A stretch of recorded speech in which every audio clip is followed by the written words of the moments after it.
One of the keys to consistent filtration performance is good service practices.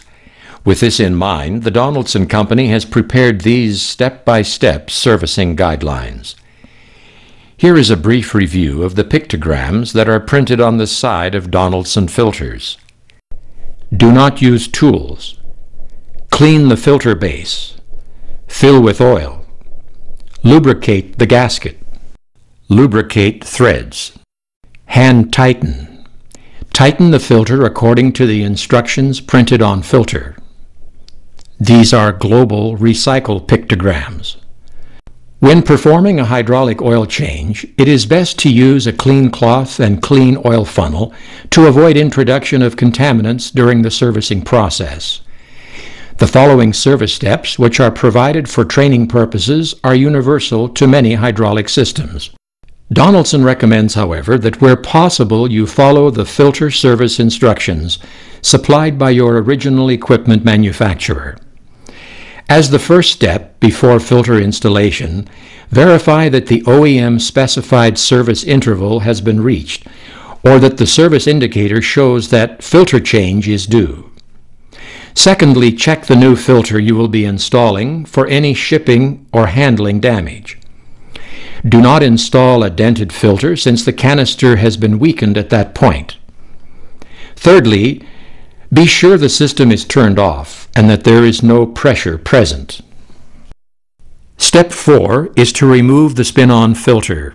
Properly dispose of the filter as may be required by local regulations, or recycle it. Step 5 is to clean the surfaces of the filter head or cover. Lubricate threads and spin-on seal with clean system oil. As the sixth step, install the spin-on filter, spinning it on until the top of the gasket first contacts the sealing surface. Then for final tightening, follow the guidance of the icons which appear on the filter housing. Do not over-tighten.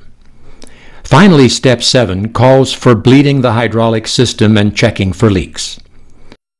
Let's summarize the service steps presented. Check the service indicator. Inspect the new filter. Turn off system pressure. Remove the used filter and gasket. Clean the filter mounting head. Lubricate the filter gasket. Install new filter per instructions. Bleed hydraulic system and check for leaks.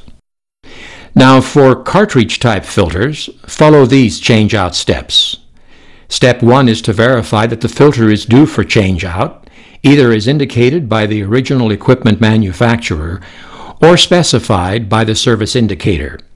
As step 2, ensure that the hydraulic system is turned off and check that there is no pressure present.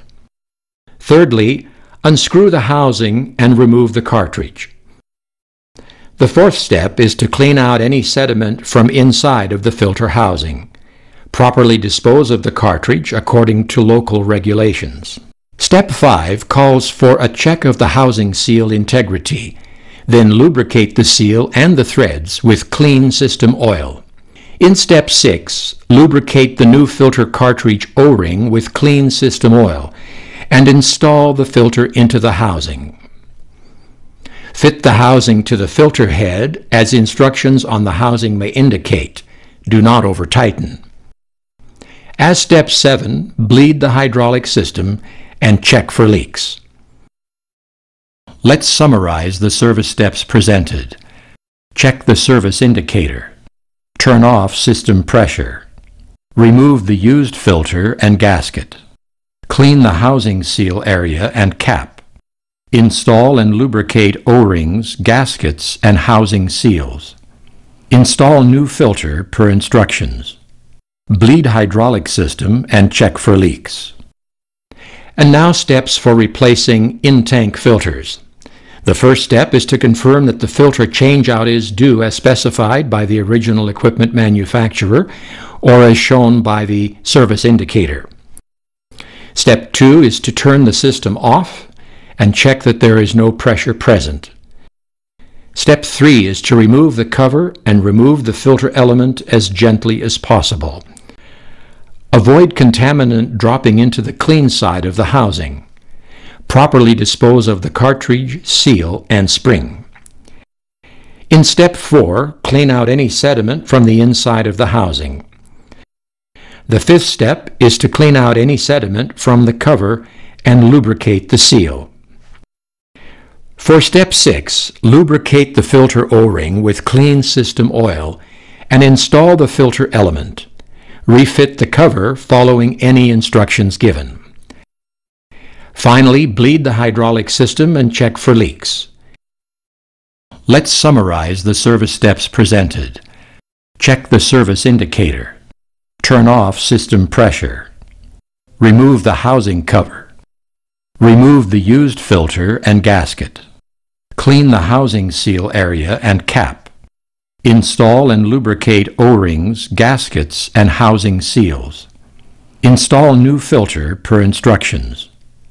Reinstall housing cover. Bleed hydraulic system and check for leaks.